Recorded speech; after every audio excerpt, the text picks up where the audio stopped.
Good afternoon. My name is Marie-Hélène Nieb, and I welcome you to the group exhibit Hydrogen Fuel Cell and Batteries edition 2015. This is the 21st year that we're here, so it's a repeated year after year. We hope to see you again next year. This will be a concluding public forum, so I invite you to come and sit. It's 20 minutes, and it'll be a lot of information regarding efficient, compact, and cost-effective fuel cell air supplies from VAIREX Air System. Please help me welcome the CEO, Mr. Muir Milburn. Thank you for joining us. Hey, thank you. So I think I would like to get right into a bit of the company and what you provide. Air supply is often a term, I believe, that is underestimated in the fuel cell industry. We talk so much about the plates, about the MEA and everything, but we forget the other components that are around the fuel cell, and that brings me to air supply. So why don't you give us a little bit of an introduction? Sure. Well, you know, there's many different kinds of fuel cells. We talk about solid oxide. We talk about PEM. You know, there's lots and lots of fuels. We always think this is the hydrogen exhibit, but there's also natural gas and methanol. There's even fuel cells that run on ammonia. Even America, our government even thinks you can run fuel cells on coal. I'm not quite sure why they think that's a good idea. But in any event, all of these fuels and all of these fuel cell types all run on air. We don't call them a fuel cell for nothing. Fuel cells take fuel and they oxidize it with air, an electrochemical process that generates free electrons and makes electricity. So whatever kind of fuel cell you have, that fuel cell is going to require an air supply. And what VAIREX has dedicated ourselves to for longer than I like to admit is building the most cost-effective air supplies in the fuel cell industry. And we started a long time ago, and we're here today to show two new developments at the Hanover MEIS 215. Even though you don't want to admit it, how long has VAIREX system has been offering or supporting the fuel cell industry? This is the second incarnation of VAIREX. We had a little bump in the road in 2009. Some of you might be trying to put that year out of your mind like I am. So this is the second go. The first round started in 1987. So I've been working in fuel cells that entire time and working on fuel cell air systems that entire time. So you bring a lot of expertise to the table, that's for sure. Yes. And then to get into the product range, you brought two with us here today, a smaller unit that would be supplying, what, about a 1 kilowatt? That's correct. And this one over here? This is for 5 or 10 kilowatts. Our product line is focused on the 1 to 25 kilowatt space. So 1 kilowatt, for example, this would be units like the Weissman right over here, which is partnership with Panasonic. And then at the other range, at the 25 kilowatt range, we would be supplying what? Would be a branch bank, a small convenience store, a medium-sized apartment building. So there's a bus range extender for a bus, you know. And this is one of your exciting new products. Yep. Why is it different? Okay, this is the middle of our range. Our products have a very simple naming nomenclature. That's because we weren't smart enough to think up anything clever. This is called a VRB1. It's 1 gram per second, and it's about the right flow for a 1 kilowatt fuel cell. Each model is twice the size of the one before. So the next is a VRB2. You can come to my booth and see that one. Then a 4, VRB4. This is the newest unit to go in production, called a VRB8. Then there's a coming 16, not there yet, and then you'll see a VRB32. So they go, and it turns out that if you make each one twice as big as the one before, you can pretty much seamlessly cover the air requirements over that entire range of fuel cells. So you have a wide range of product available, up to supplying about the 25 kilowatt fuel cells, but you will work closely with your customer to basically take it from a base design and customize it to what they need? Well, exactly. What happens is customers come to us and they see our website and they see something and they come and they say, well, maybe I want this. And the first thing we always ask is how much flow, how much pressure, what's the voltage? Because what we actually do, I don't know if I'm showing my age, but we used to have this toy in America called an erector set. And it was this big box full of screws and pieces of metal, and you could assemble it in 1,000 different ways. Kind of the first generation of what's now called Lego. Now, this is like Lego for air systems. And so we have different blower heads. They can be single stage. We can put 2 on top and make double stage. Then we have different motors, different controllers. And so we mix and match all these parts like a giant Lego set to custom tailor air systems so that they actually fit as close to the perfect requirement for our customer as we can. Okay? And all along this week, we had a lot of talk about the fact that for fuel cell to enter the market, one of the big hurdles right now is cost, obviously. And we often underestimate how the balance of plant around the fuel cell also add to this cost, like part of the air supply. Yeah. But you've done great advancement here on this new model. Can you tell us why the cost is all of a sudden better? Right. Well, the VRB8 has been available for 5 years in sample form. Now, unfortunately, the samples were machined out of blocks of aluminum, and they were initially very expensive, more than 5,000 euros for one. What we're excited about today, and what I came to show you, is this is the first VRB8 that's used a injection molded impeller, die-cast housing, a mass-produced motor, and the cost is about 10% of the original entry price of the VRB8. In reasonable, buy 100 of these, they get down to 500 euros or something. So big progress on cost, big progress on packaging. They're very high pressure for blowers. So we think a really revolutionary kind of breakthrough product, the goal of which is not to have the coolest blower in the world, it's to be part of the coolest fuel cell in the world. And so our job is to support our customers in that. So great advantage by bringing the cost down, but I think it'd be also important to mention the number of output you can bring out, and that brings you to I believe you expanded your facilities? Yes, we have. We're based in Boulder, Colorado. We have a little facility in Boulder. There's 4 people there. The 4 of us are capable of building 25,000 blowers a year. We have it's not automated, but a very carefully built, everything's built with jigs and fixtures. It takes 12 minutes to put one of these together. We have a lean manufacturing line. It's all paperless. It's all barcode driven. We also have a sales office in Tokyo. A very important market for us is Asia. And so people come to us and it's like, wow, we need 100 blowers. How in the world, how long does that take to make? And it's like, oh, a morning. Right?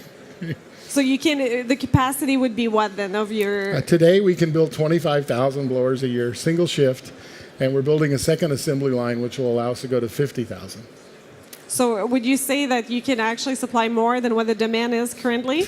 Oh, I know. Everyone comes to see us and we're a small company and they say, how in the world can such a, you guys are too small. You can't do this. We need 1,000 blowers. And we say, no, our problem is we're too big. Because you're only going to order 1,000 blowers, and I can make 25,000 blowers.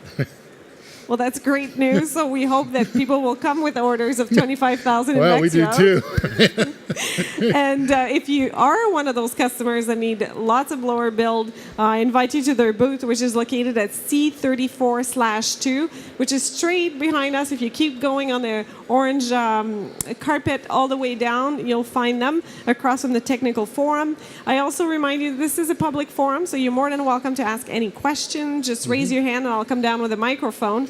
But I want to come back to the fact that the blowers, compared to other companies, I would be willing to say that they're one of the best because of how much pressure they can output. Can you give us some technicals? The regen blower, this is called a regenerative blower. Sometimes in Europe we call them side channel, invented by a very interesting German guy in 1938. By the 1970s, you could read textbooks that said these blowers would never get past about 1.1 bar. 1.2 bar was the absolute limit. I mean, the end of the world. If you think in PSI, 1.2 bar is 3 PSI gauge. When we started the development of this project for fuel cells 10 years ago, we looked at the regen blower and we said, if it could make twice the pressure and was twice as efficient, another way of saying twice as much pressure for the same amount of power, this would be a great blower for fuel cells. It took us 10 years of days and nights and weekends and time away from family. We've now achieved that. This blower runs beautifully at 1.3 bar, which is about twice the standard for a regenerative blower. The 2-stage units can almost reach 2 bar, which is the world that you normally associate with compressors that have, a lot more complexity inside. One of the nice things about that is that there's literally one moving part, There's no friction inside except for the bearings.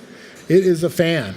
I mean, it's a plastic propeller inside here. Now, I will tell you, it's a very, very clever fan. You know, it's not exactly your grandfather's propeller, but it's just a fan. And it does things that no one's ever seen a fan do before. Well, it's very advantageous too, because in the fuel cell industry right now, there's a lot of, we're doing demonstration projects where we're trying to prove the number of hours. And the target, from what I hear this year, it seems like everybody's trying to get in a 10,000 to 20,000 hour range. Would your product be able to meet that? Actually, they're already rated for 20,000 hours. We're currently in the middle of they're designed for 100,000 hours. And we're currently in the middle of a multi-year accelerated test program with a Japanese customer to prove that they'll go for 100,000 hours. We're about halfway through that test. So even though we're at 50,000, is that what you tell me? We're roughly at the equivalent of 50,000 hours, with the goal of getting to twice that far. So, yeah, we think that's what you need. 100,000 hours is 24 hours a day, 7 days a week for 8 years. And we think that's for stationary products, that's what you need. That's what we're designed for. Well, that's great news. You just mentioned that you're working on this on a project in Japan. Would you say that most of your market then is in Asia, and why? And if so, why? Well, in terms of unit count, of course, the biggest fuel cell market in the world today is Japan, which is for the 1 kilowatt or 750 watt interfarm system. We're not part of that program, although this product was developed for it, and we're currently getting ready to supply samples to all the major Asian developers of that. If you look at the whole fuel cell market, though, and you look at our market, we have a sales office in Tokyo because Asia is a big market. But I'm here in Hanover, and I will tell you that although our largest number of units shipped per year last year was to Korea, our second largest was to France. Our third largest was Japan, but next was probably Sweden. I think the United States, which is supposed to be my home country, is number 9 on the top 10. We're currently shipping to 17 countries. So you're worldwide based. And just before I ask you our last question here, any question from the public here today? And so you were saying you're in 17 countries, which is quite an impressive feat in my opinion. Where do you feel is the next step for your company in the next 5 years? A vision 5 years ahead. Boy, if anybody in the fuel cell industry had ever been able to predict what was going to happen in the next 5 years, we would be some kind of special genius. But what I hope happens is that the big market appears in my home country, in the United States. We see several possibilities for us that could take us into thousands of units. I really hope that's true. I'm also looking forward to being a much bigger part of the Japanese market and the Korean market. There's some sleeper markets people don't pay much attention to, like Taiwan, I think is coming on really, really strong. So we'll see. What I hope to have is I want to be selling those 25,000 units that we can produce in less than 5 years, so we have to build a bigger factory. So when it comes to, let's assume in 2 years from now we hit the 25,000 mark, obviously because you are a smaller company, it doesn't seem to be an issue now because the numbers are not there, but would you say that one of the reasons you're here also at the fair is to look for a customer, but maybe also partners to even extend your manufacturing capabilities even further? For the last 10 years, one of the things we've talked about all over the world is globalization. Globalization has been a big word. Everybody uses it. And I think the trend is passing. I think we're entering something new, which I call localization. In globalization, the idea was you have your customer here, and you have your low-cost supply base over here, China, let's say. And so you put your factory next to your low-cost supply base. Now, it sounds like a terrific idea to save money, but what it does is it makes your supply chain between you and your customer the longest supply chain in the world. Our idea is that the factories should be close to your customer so that your supply chain from you to your customer is the shortest supply chain in the world, and the long supply chain, which is us to the components, is the long one, which is the one that we're responsible for. And so our whole product and our production line, our production system is designed to be replicated at very low cost all around the world. We've actually had discussions with customers about putting an assembly plant that belongs to us inside their factory. I mean, talk about just in time. I finish a blower, I hand it to the guy, and he goes and puts it in his fuel cell. And I think that is the next trend, the next big trend in the world, and we're trying to get a little bit ahead of it. Well, that's good.